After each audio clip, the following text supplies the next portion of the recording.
Welcome everybody. This is the June 13th, 2025 Public Health and Safety Committee meeting.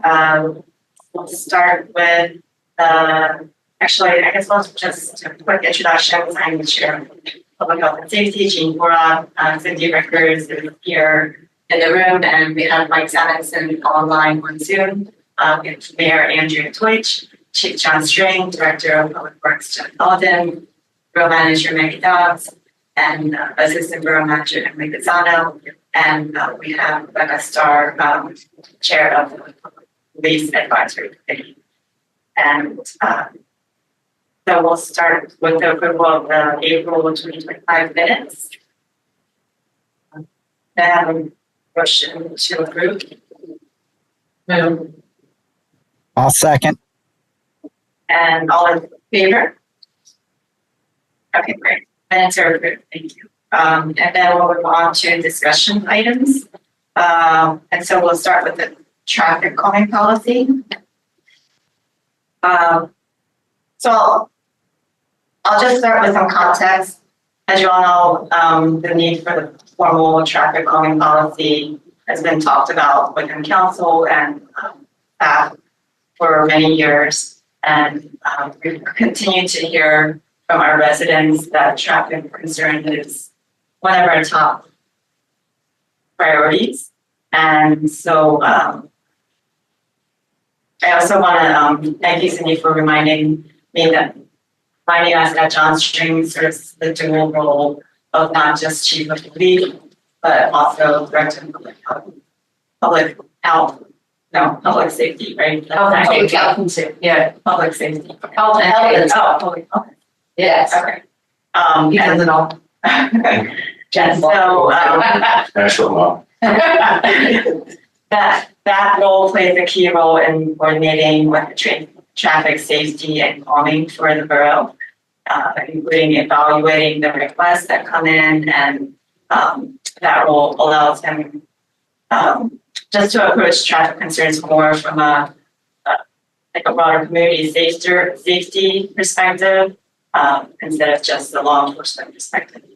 And so as part of this role, John developed a basic process for requests that came in into the borough for traffic concerns. And it's been a great start. We've already tackled some traffic safety concerns through that process, but it's not a formal policy, and it's not very visible to the public. So there's many considerations as we evaluate traffic concerns, and I think the role of this policy is to kind of make it more clear, and also just make it a little bit more strategic and equitable in the whole process. And it also would hopefully streamline the process to make it more efficient, so that sometimes we're having the same conversations over and over again, it seems like 2 years later, about the same. So this will help kind of remove some of those inefficiencies. And so I think the point of this policy is to build on what we already have, what's already working, and then make the process better and clearer. And so I think probably the main part of this policy is the education piece of it. So educating not just the public about it, but all of the decision makers in this committee, and about what we can actually do, and what is the right fit for the borough. Can we do, and what can we consider? So, and then we can also think about funding, because we would need to plan for that, being serious about traffic calming. So where we are, so in April, we just talked about the general direction of the policy. And since then, I've been working with staff and members of this committee to shape a draft for the policy. And I want to thank everyone who has provided their input so far. I've already incorporated a lot of the feedback, and I think it's definitely a stronger draft because of that. So thank you all. And that said, this is still very much a work in progress. We still need to collect a lot more input. We'll continue to shape this moving forward.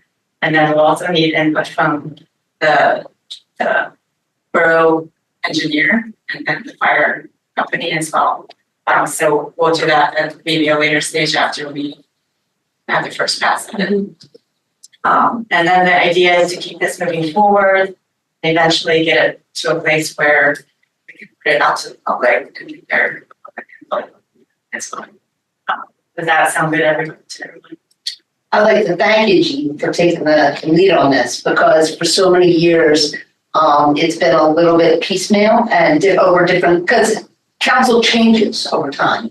And so every time a new person gets in charge of public safety, they're like, it feels like they're starting from, like, recreating the wheel. And having a framework will streamline a lot of that.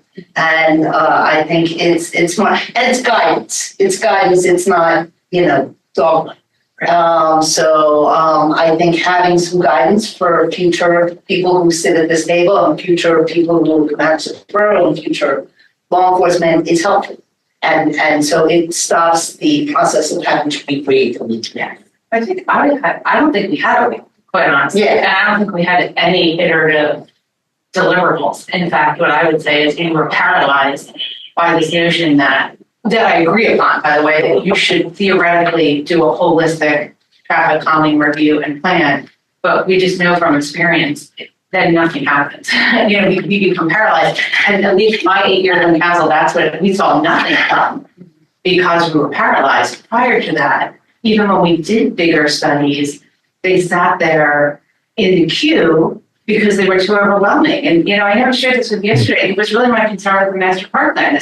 It was a fabulous, ideal process to say, let's take a huge, expensive look at what's possible versus what are some iterative small changes that we know we can actually do. And I think that's actually what you did. And it's the first time we've had that I feel hopeful as, we can actually do this. So that's what I really appreciate.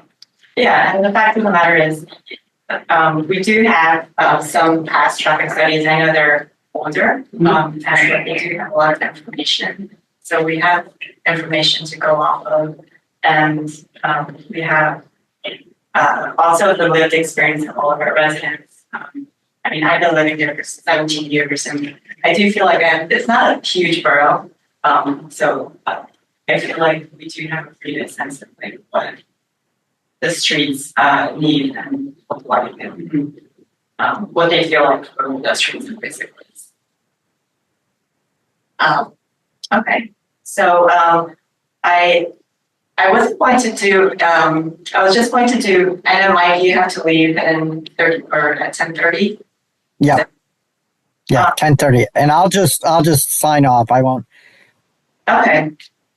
So since I don't want to do too much of a deep dive into the policy just yet, but I did want us to touch on just a few parts of the policy that I think we should discuss.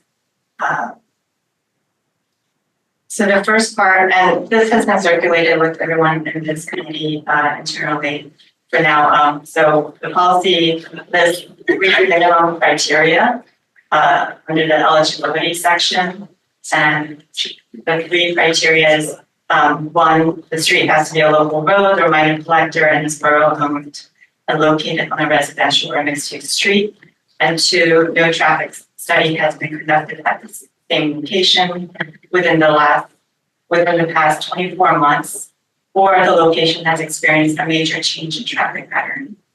And 3, requests must be supported by at least one of the following documented concerns submitted by 3 or more households, business owners, or school representatives, or traffic calming needs were proactively identified by the Director of Public Safety, the Director of Public Works, or by a majority of the Public Health and Safety Committee, based on observed conditions.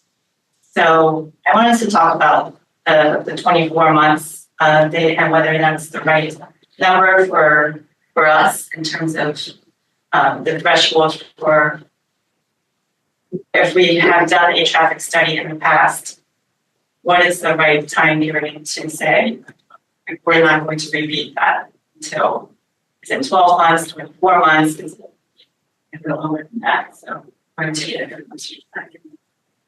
Can I ask a question? Oh, I'm sorry. Sure, go ahead. And this is probably the staff.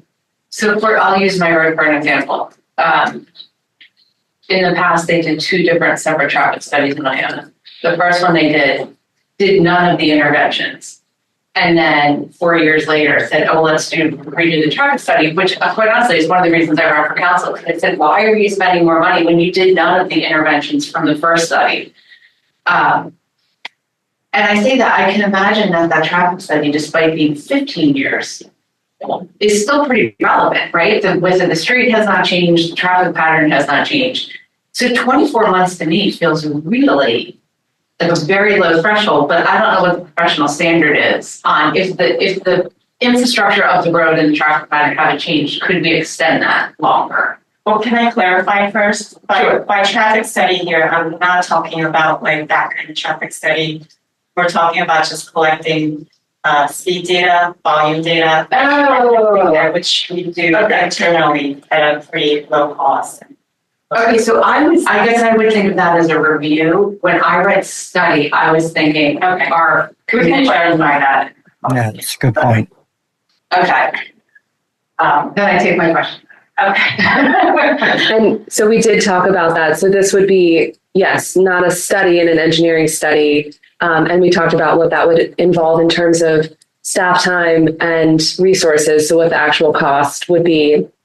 We already own the equipment. And it's just a matter of Public Works going and putting out Okay. what are they called? The Monitors. monitors, Okay. like the wires, right, that people drive over. Okay. So we go out, we set up the equipment, we take it down, and we can run the data. Okay. So it's a pretty low It's cost more of an evaluation. I would have just changed that. evaluation. Yeah. Yeah, I would change the word Yeah. study, Sure. because that duplicates all the Okay. scale. That's a good clarification point. So we can make that update. Or maybe we can just call it traffic data. No traffic data collection. Review, evaluation, something. John, do you have a Data, yeah. recommended terminology? Just mod study. Yeah. Okay, I'll put that in for now and take a look at that again. So, is it 12 months, 24 months? Like, what is the right number for that? I mean, it does seem like a pretty easy thing to do. It does, but I can make an argument for either way. Let's say, for instance, we do a study and then 6 months later, the bridge ends. Yeah. There's probably going to be a need for a new study. If we have a concern, the data we had probably is no longer valid. You could take maybe, I want to say, Essex, for instance, there hasn't been a huge change. If the study's 12, the data's 12 months old, we haven't seen a change, we're going to need to do it again. Can we just take the old data and say, based on volume, average speed, this is what we would consider. So I don't know if it's even worth putting something in to say, traffic study will be conducted unless relevant recent data is available. And that kind of frees us up to say, okay, we decide what on a case by case basis. Let's say, with after the new construction happened, I need to start, Yeah. So Mike actually, write it. Yeah, back. Yeah. Is that- I had said that we should have a little bit of a safety valve. So, for example, if there's a major construction project on Montgomery Avenue, and so now all of a sudden people are cutting through at a much higher volume through the borough to get around that traffic pattern, obviously we'd want to do a reevaluation. So I was suggesting to Gene, like we should have some sort of safety valve, whether it's or sooner if recommended by you, John, or in our own discretion if in extraordinary, like I don't want to come up with such vague language that people will want to be saying, oh well, we want a new one, there's language different. We want to make it fairly restricted to say, if extraordinary circumstances warrant, or there's a significant change Significant change And in go back to the language. How I have it, the policy right now is it reads no traffic data collection has been conducted at the same location within the past 24 months, or the location has experienced a major change in traffic pattern. Okay, perfect. Do we want to also just caveat that because that should be at the discretion of our staff? Right, So no major change, as determined by Yes. right. borough staff and public safety officer or something to that effect. Yeah. We just put that to the director of safety. Because I think we should have the ability to require that whenever we feel it's necessary. Right.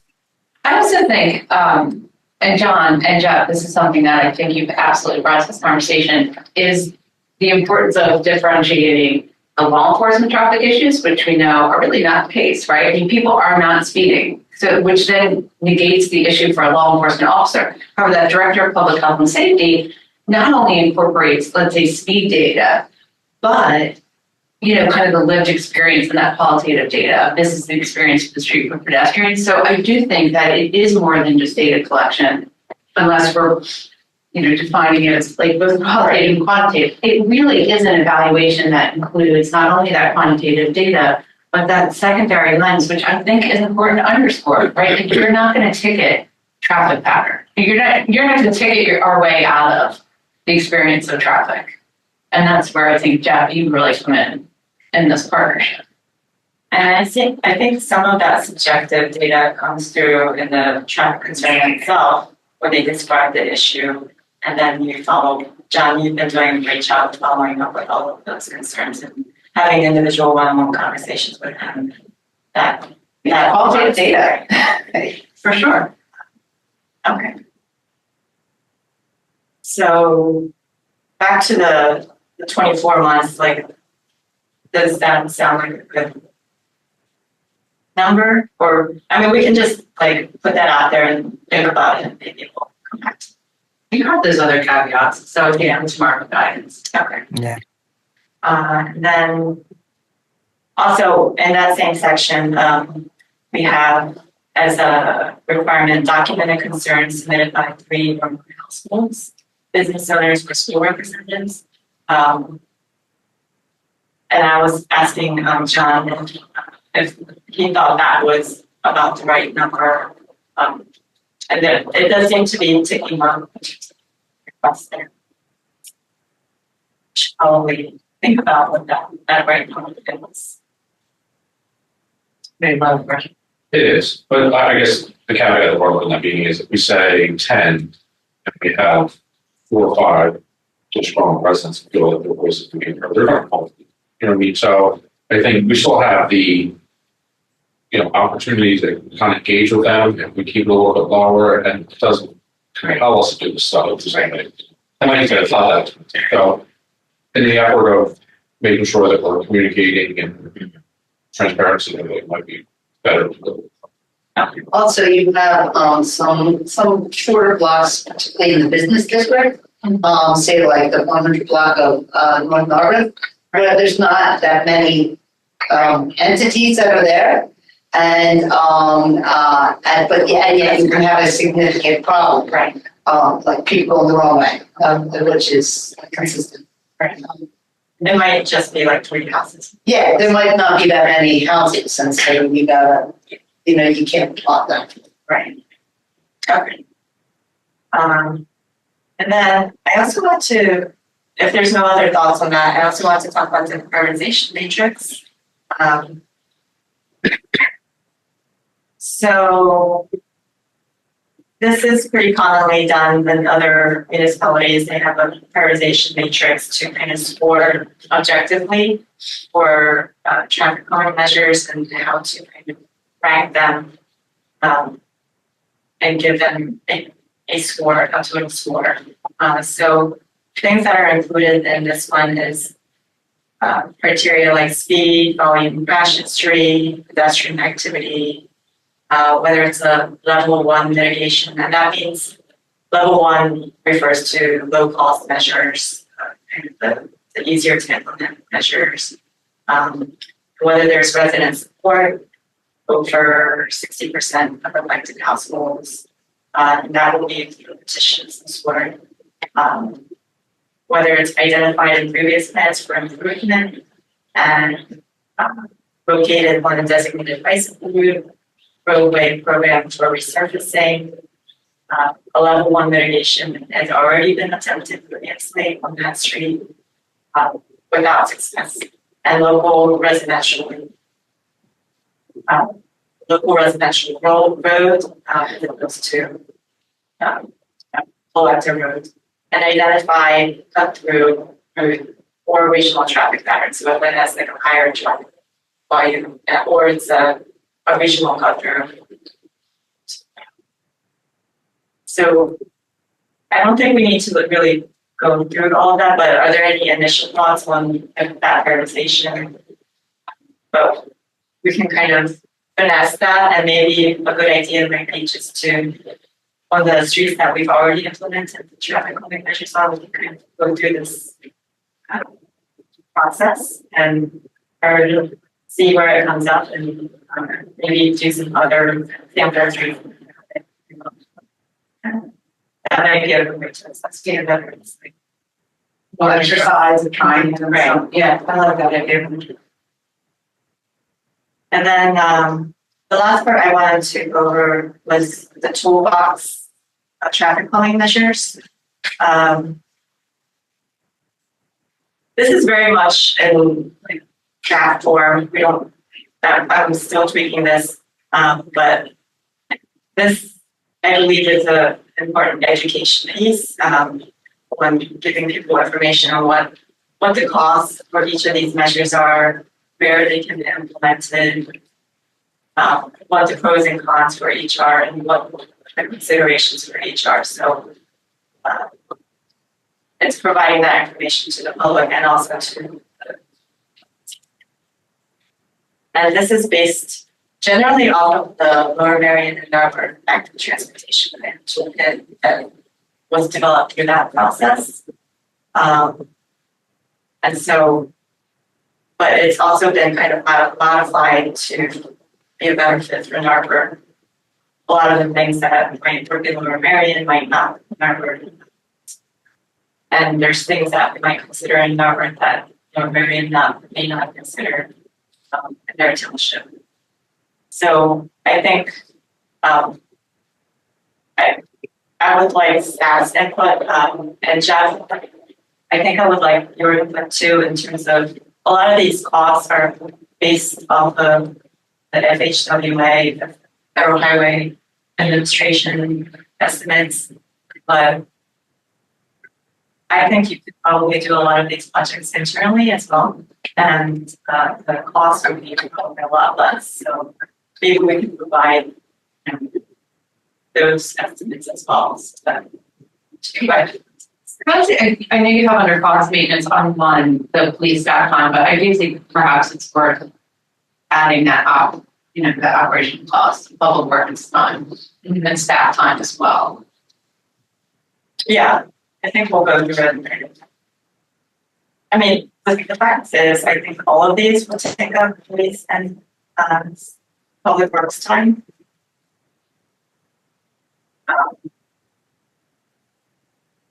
Yeah, I think once they're implemented, it doesn't take more time. It doesn't matter which one we implement. So all of them take a value out of time, I guess is the best way to put it. But that should be the same across all the measures, I would think. Station and maintenance, I suspect. A lot of these. Yeah. Crosswalk, for example, Jeff Public Works would not only have to order, obtain supplies, paint it, but then that gets put on a yearly or bi-yearly paint, right? So that's not having something new. That's true. Yeah. I do think there's an invested interest in them. And one of the things as council, we just want to be aware of, we implement these great ideas and events, but then there is a huge cost to staff, and we should be mindful of that as well as we are with budget dollars. So yeah, Jeff, maybe we could work together to look through these numbers where you can go through the chart and see, kind of indicate what you think Public Works would be able to accomplish internally by this estimates? And kind of put together a little cheat sheet for him. Okay. And I think that was it. Like moving forward, I'm gonna continue to work with the staff to refine this more and make sure it works for you guys and it's not making it more difficult for you and it's streamlined to the way you guys are operating currently. So we'll just put that on the ongoing project list. And if there's nothing else, we have the next agenda item, which is the Driving Island project on 200 Price Avenue. Is there any update on that? Actually, what I did want to know for that project was what is the timeline for that in terms of collecting feedback and then making the assessment and evaluation for how we're proceeding. Sure. So we established this as a 6-month pilot project. So it was implemented in March, early April. So we're extending this through October. So March or April, May, June, July, August, September, October. So we'll be having this up at least through early October, and then figuring that we could tie that into the Public Health and Safety Committee meeting discussion for October to review kind of the collected materials. So to date, I have been receiving emails from residents on both Price and surrounding blocks to provide some feedback as to their experience with the changes, and it has been a mixed bag. So we have heard from some folks that it has been helpful. We have heard from other folks that it has not been helpful. And then I did also hear from a neighbor on Essex who was saying that they felt that the parking was just pushed off of Price and onto Essex. So it created a new problem where one hadn't existed previously. So this is all good information to be collecting. I have been working with Chief and with Paul to follow up on some parking enforcement. We did actually just this morning hear from a resident who took some photos of folks who were not following the striping and were parking in violation of the restricted parking locations. So I followed up, with Chief and Paul on that. So we will continue to monitor and enforce the parking restrictions.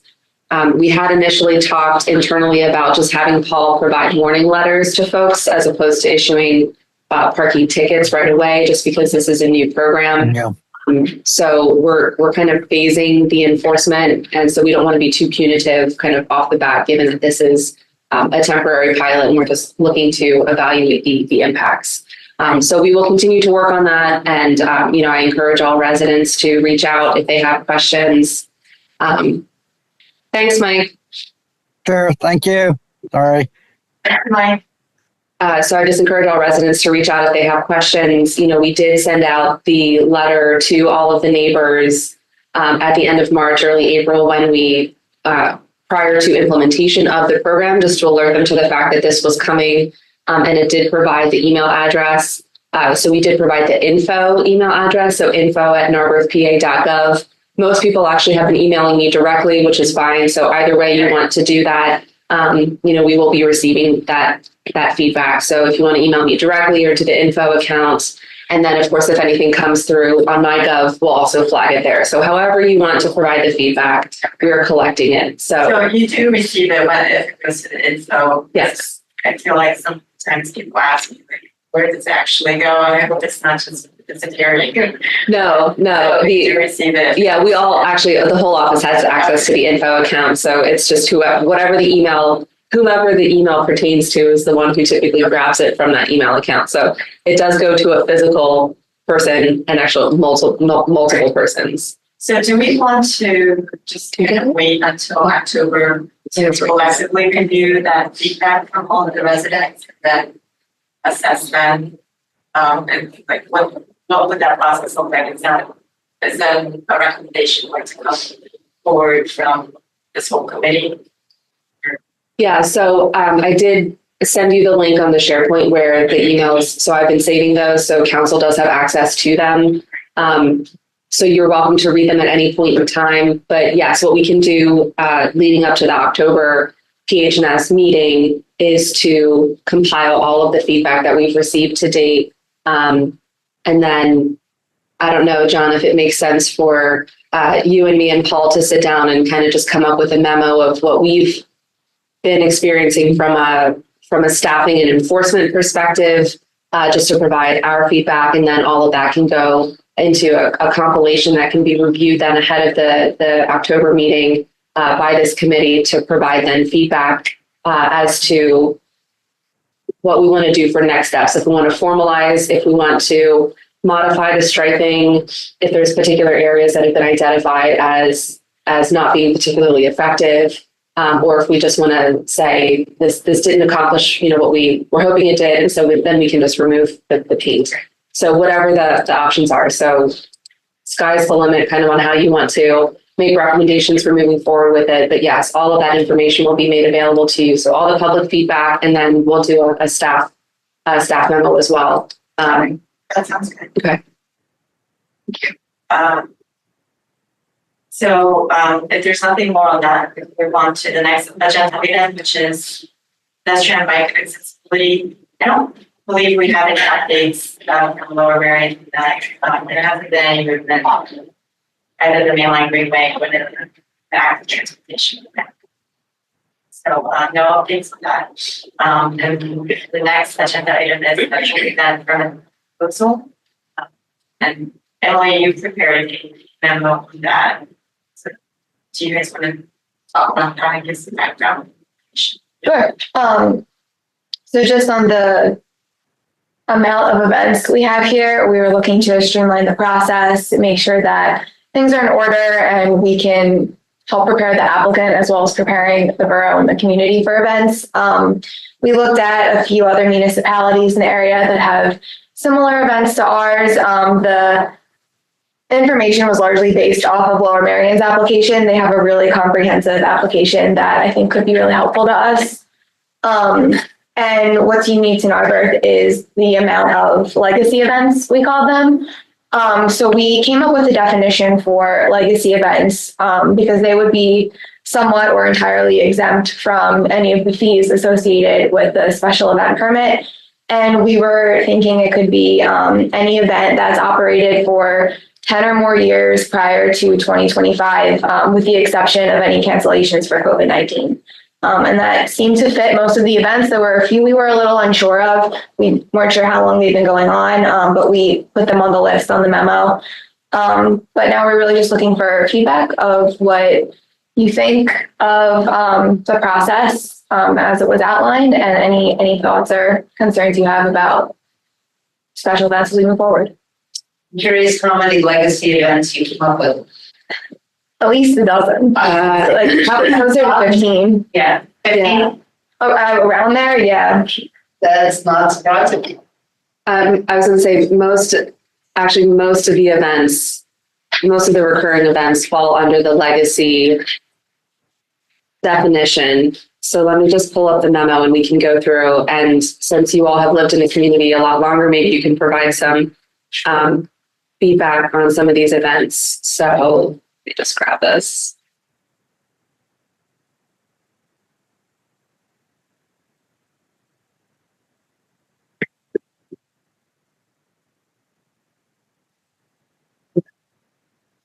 All right. 2005. All right. So we have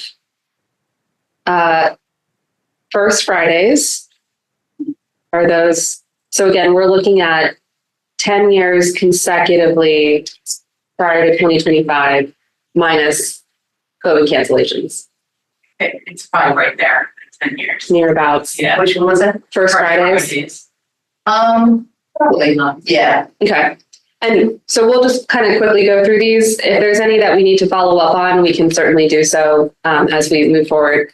Then we have NARB Art, No, not Legacy. not. Okay. Not art, I don't think that's been 10 years. Beth Warren did it. Yeah. Beth Warren did it for many years. You know, it probably goes with First Friday. The dates are probably the same. Okay. And is that something that we can reach out to the business association to get clarification? All right, so we'll do that. So the Music and Arts Fest and the Dog Parade. Oh, yeah. The dog parade's 18 years, Okay. July 4th, obviously. 75 years. Yeah.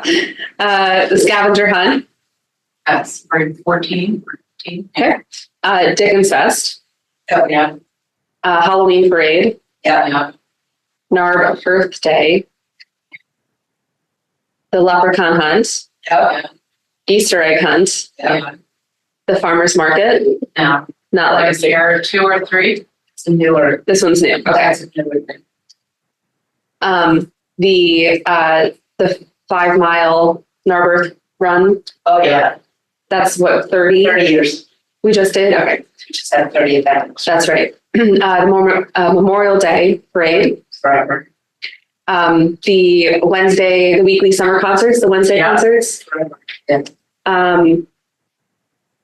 It was so nice walking out after our Sunshine Act presentation on Wednesday and just hearing the music. And it was lovely watching everyone enjoy the beautiful weather. Okay, Witches of Narberth. And then some of the newer events that we flagged as not being legacy were the Oktoberfest, movie nights in the park. Obviously, we just did that for the first time this year. Food truck festival, haven't even done that yet, but this is what's scheduled for September. And then Pride in the Park, I know it's been the past couple of years, but only 3 or 4. 3. Okay. So may I ask, what are the fees? And I just want to make sure they're not prohibited. Innovation and application. Sure. Do you have the fees? I do. So while Emily's pulling that up, the idea being that the legacy events are predominantly those events that the borough has been supporting through in-kind services for time immemorial. And so we account for that in our budgeting process. And, they're predominantly run by the business association or the civic association. And then some, like the run, is a third-party nonprofit. So we are getting requests from other organizations, other nonprofits, and then internally with our Parks and Rec to establish new events. So anything that we would be supporting through as a borough event through Parks and Rec, obviously is something that we would cover and something that we would be budgeting for. And those events that are government sponsored, borough sponsored, and initiated, we would exempt ourselves from our own fees. And then the legacy events, we would also exempt from the application fees. And then also we still have the contributions then. So in addition to exempting them from the fees, we're still, contributing financially to these events through our time and materials. And that is something I know I've mentioned to you before, but that's something that we're tracking more closely this year to actually come up with the dollar value of our time that we're spending on each of these events. So Jeff and John have been excellent about sending me an email as soon as the event is over to say we spent this much time for labor and this much time for materials, trucks, vehicles, equipment, that sort of thing. The purpose, though, of having the special event permit, so even the legacy events would still have to fill out these forms. And this is mainly just succession planning, because the folks who organize these events, a lot of it has just been like, oh, well, everyone just knows what to do. But eventually, the folks who have been organizing it for 10, 15, 20 years are no longer going to be there. So we're just looking to create a standardized form to make sure that we're checking all of our boxes. And to Jean's point earlier, right, we have the same conversations over and over again. And also just because there's been so much staff turnover in the borough, it's helpful for us just to make sure that we are aware too of everything that needs to be done. So the permit will cover all of the permissions, the insurances, and all of the other things that we're looking for to check off. And also these events do morph over time, right? So things might change just because they've always done How things. much is the fee? We talked about $150. It would be a $100 deposit and then a $50 fee. So how about things, say, there's been, certain block parties in the borough for decades. They have, the Grayling Avenue block party, they have it every year, they've had it for decades. We're gonna have to pay $150 We do have a separate block party. We have a permit for that. for the block. Yeah. Okay. Yeah, so How about stuff like Santa at the train, the menorah lighting at the train, which have been here over 10 years. Mhm. And we do require, just for a half hour blocking off the police. Are they included in legacy events or should they be? So that's a good question. We didn't include those in our list because they didn't flag as events per se.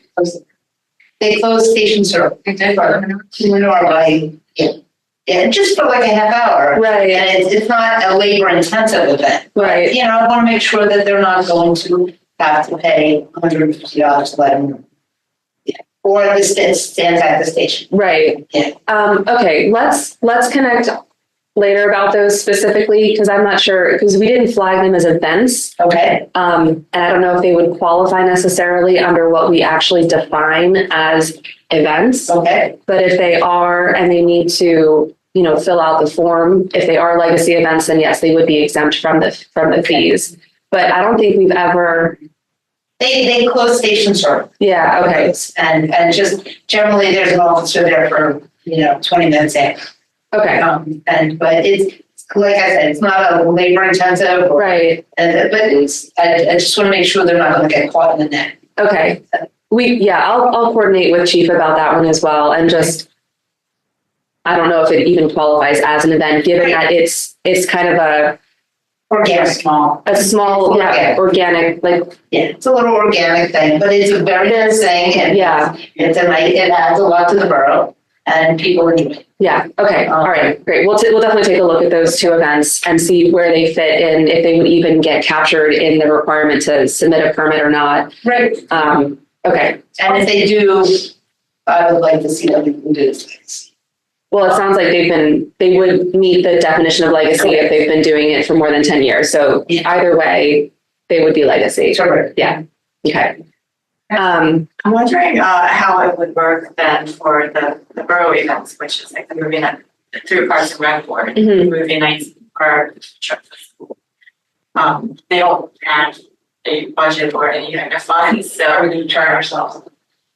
yeah, like how would the fees for that work? Oh, I already said we don't charge ourselves fees. Okay, all right. Yeah, I do really appreciate, and I think this is kind of one of the things that is the reality of our culture, right? We're a litigious culture, and we had all these events for decades with no permit, no insurance, the borough had no oversight, and thank God nothing major ever happened. But that's not our world right now. I mean, we need folks to be dutiful and show that they have insurance and do it correctly. Right. So I appreciate that. And thank you for saying that. I'm not trying to come in here and reinvent the wheel, and I don't want to create an onerous burden on our volunteers who put together these events, because these events make Narberth what it is. But what I'm looking at, in my role as manager is that component of liability and consistency across the board. So just because you've been having an event forever doesn't mean that you should have different Absolutely. criteria for evaluation than a new event that once established. Here's my other question is, if somebody creates a new event, is the fee annual for that new event, or is it? Yes. It's annual. It's annual, correct. Okay. Yeah, so it's one of those things that, again, because we are spending staff time because we have meetings. So essentially one of the other things in the list is that they're required to then set up a meeting with the borough. So then we have Chief and Jeff and myself in attendance at that meeting to have the coordination. We have the review for safety, for security, and then identify all of the costs associated with it. The other thing too is that because we have it as a matter of past practice to budget for and contribute money towards these legacy events, it will be council's then decision as to whether or not we have a pot of money that we set aside for other events as well. Okay. Our intent from a staff level is that any new events coming in would have to essentially cover their own costs. Okay. So we're not proposing that we do absorb the costs for time and materials for any new events coming in. That is a consideration that we give to all of our legacy events. But if an event comes in and they have the need for additional police or, sanitation, they're renting porta potties, they need public works to come in and move things around. We are looking at then still providing those in-kind services, but then invoicing those event organizers for whatever those total costs are, unless council decides that they want to just budget extra money above what we already budget for special events to cover some of those costs. So that's going to be a financial decision that council will make, and we'll discuss this as we get through the budget process. And sorry, I just have some questions. Yeah. I apologize for being, if there are legacy events that in the future kind of drop off the list, will that make room for others to come onto the list? No, this is a cutoff. So legacy events we're just capturing. One-time thing. It's a one-time thing. So we're establishing this as a policy. We're kind of absorbing and capturing all of the things that have been done to date. So this is the inflection point where we are creating then this policy and process moving forward for future. So say an event becomes something over 10 years. Mhm. They can never become a legacy. Correct. They will be subject to the annual application fee. Mhm. Yeah. And I appreciate your comparison of three boroughs, but I would be so curious, I don't want you to do this because I'm not, this would negate my point, is the per capita per staff event ratio. I mean, you have to be out of the water. Yeah. And I think it's so important to do this because it is, I mean, obviously this is what makes Narberth Narberth, but we as stewards of tax dollars need to make sure the borough is indemnified and protected. So thank you very much. And B, say, okay, if this is something we want to continue, then we have to build the tax structure to support this. Mhm. So that's critical. Yeah. So I think, Andrea, to your point, again, council can make the decision at any point in time if they do want to exempt an organization from fees, Okay. right? But we're not proposing that at this time. What we're proposing, So that's subject to analysis and future changes or. yeah. I also wonder, I know we talked about how a lot of the events are clustered around certain times of the year. Mhm. I wonder if it would be helpful to have a calendar and like certain months that might be blocked off for other events. Right. And we had discussed this also previously. So what we're also looking at doing as part of this is establishing then a policy to say that events can only be held with such a frequency because our events often occur on the weekends. Yeah. It requires our public works in particular to come in during the weekend. And then we have overtime hours that we're looking at spending our, salary budget on overtime for public works to come in over the weekends to manage these events. We have a very small staff, and even if we have new events coming in and paying for the overtime, it still means that we're pulling our public works away from their families and the other events that they have on the weekend. So we just want to make sure that we're kind of balancing, our work-life balance for our employees. So we are talking about establishing a policy to say that we can't have back-to-back weekends for events that require staff time.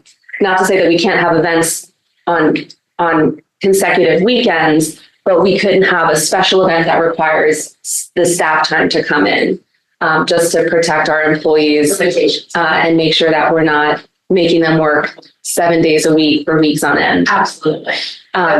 Yeah. And so obviously this is where we can, because we know when these legacy events are occurring, we can build out the calendar on January 1st for the year. And then any new events that want to come in, we can slot them in. We have the block out dates. And then any new events coming in, they'll have then the weekends that are permitted to have their events, and then they can pick from those available dates. Absolutely, that's great policy. That's very forward thinking of the borough and the staff. That's what you can do and what you won't do, and that's very fair. So I thank you. Thanks, Andrea. Yeah, so thank you for working on that. And then what do you need from us? You just need our approval to move forward with this. Yeah, so what we're proposing is that if you are in agreement with the overall kind of scope of the special events permit and the policy structures that we've just discussed and the fees, what we'll do is we'll finalize this, and then this will go before council at the business meeting to update the fee schedule. So then this will be codified in our fee schedule so that we can start then implementing the event permit and charging these fees starting from June 26th. I have had some conversations with the Business Association and the Civic Association already. Because this is a year of transition, obviously this permit application form hasn't existed prior to. So all of the events that we've held this year to date have not filled this out. This is, though, something that I'm proposing that we have them fill out for the events for the rest of the year. More or less as kind of a trial thing because they're all legacy events. They don't have the fee schedule, but we're just going to kind of trial it. If we need to make then any edits to the actual permit application form just to clarify things, we can update you to let you know, but it's mostly going to be just administrative updates. But from a policy and a fee standpoint that we would need council approval, we just need to update the fee schedule is the main thing. Otherwise, the rest of it is administrative that we can update if needed as we go through the year and as people start to work with the application form. Well, it sounds like we have pretty general support for the committee. Yeah, are you kicking this to FNA too, or is this going to sit in this committee? It'll go to FNA as it relates to the fee schedule update. Okay. Yeah, I was going to say, I don't know that we need to overthink this. It sounds like you've done your due diligence. And I thank Emily for all of her hard work in doing the research and putting the permit together. So thank you. Thanks. All right, great. We're already approaching 11 o'clock, so sorry to keep you waiting. I guess we'll move on to committee reports, and we can start here from Base Advisory Committee. And you had submitted a memo a couple months ago regarding the communications plan and recommendations regarding that. Give a brief background on that. Sure. I mean, I think we laid it out pretty comprehensively. Yeah. And I'm happy the chief reported at our meeting this week that you guys were already working on the code. Really, it's the continued problem that we want to channel all calls to 911, but the public is resistant to doing that. So how do we continue to make sure that our communication is consistent and effective, both from an administrative perspective, but also meeting the needs of the community? So, there's specifics in the memo that you're working on, but the two recommendations is one, just to do an audit of the tree to make sure that all the messages are consistent, just because there are subtle differences, and it should be consistent. If you need to reach the police, please call me. The other point is that currently, the only way to reach the police, not through 911, is to call. We end up with the borough office, and we're fortunate. We haven't missed any emergencies because calls have been left there. But we do have complaints coming from the public, like my car was broken into, I left a message, no one came out for a couple of days. So we're recommending a 6-month trial of an administrative phone line specifically for the police department that gets publicized on the website and with a very strong disclaimer that only leave messages that this message you will not get a response within 48 hours or whatever the period is that's set up. All right. And Maggie's or Maggie and John, you guys have been working together and talking about this already, or they're. We spoke about it, yes. So we did coordinate on this. So we are going to be working with our phone provider to make those corrections and to update when calls come in, what lines they ring to. So I think one of the concerns was that when you call the police, because we don't have an admin for police, you have to specifically pick somebody to call. So instead of a phone call coming in and ringing all the phones, it rings specifically to one person's phone. So if that person is not on duty or they're out and about, then it just goes to a voicemail. And if that person isn't on duty for, say they're on vacation and a voicemail is left on, Kelly Lynn's phone and she's out for a couple of days, then we're not going to get that voicemail because that's only on her phone line. So we're going to be working with our phone company to make some modifications. And what we've been discussing is actually having during the day, any phone calls coming through will actually be routed to Kelsey. And so then we'll have a physical person who can answer phones during the day. And then after hours, it'll route to this is where we'll have to figure out with our phone company, but we were going to have it route to something, some voicemail that's accessible by the police so that when they come in, they can check that voicemail. And then we'll update then when you call and you hear the messaging, it'll update to what we're proposing. And so then when the call comes into the police, if somebody calls one of the police officers, it rings all of them. So whoever's on duty during the non-business hours, it'll ring all the phones.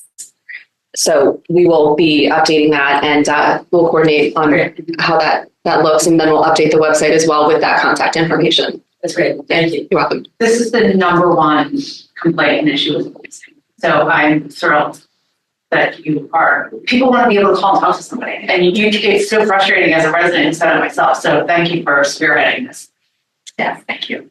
And also, I think I mentioned this to you before, but I think our existing phone system was giving people the wrong information, saying that only call 911 for emergency, basically on the message line. So that was also misleading as well. So I can do it. Yeah. So the voice that pops up, and I called it recently because I normally don't go through our phone. Right. Yeah.